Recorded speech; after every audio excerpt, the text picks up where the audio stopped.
Alex Gonzaga inamin na IVF procedure ang second pregnancy nila ni Mikey Morada. Marami ang nalungkot at naawa sa sinapit ng actress TV host, vlogger na si Alex Gonzaga dahil muling nalaglag sa ikalawang pagkakataon ang kanyang ipinagbubuntis.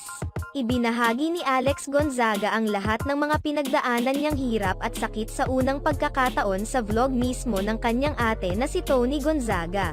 Sa pagbabalik ni Tony Gonzaga sa Tony Talks, unang kinapanayam niya ang kanyang nakababatang kapatid na si Alex.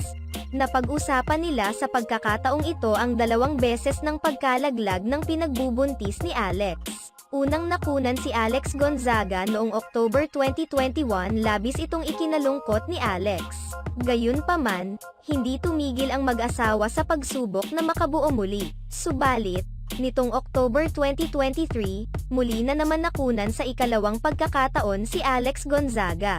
Ang ikinagulat pa ng marami ang inamin ni Alex na hindi naturally conceived ang pangalawang anak nila ni Mikey.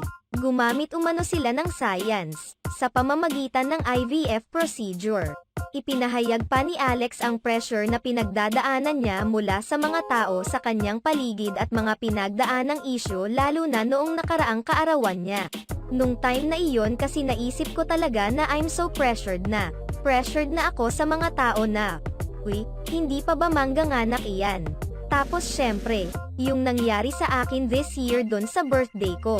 So, parang every time na may name meet ako sasabihin na parang, mabait ka naman pala. Na parang sabi ko, ba't kaya naging ganun yung connotation sa akin this year, pag-amin ni Alex.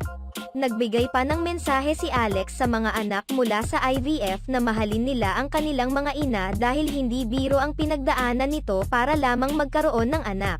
Samantala, sinabi umano sa kanila ng kanilang doktor na nasa 50% hanggang 60% chances lamang ang successful rate ng isinagawa nilang procedure.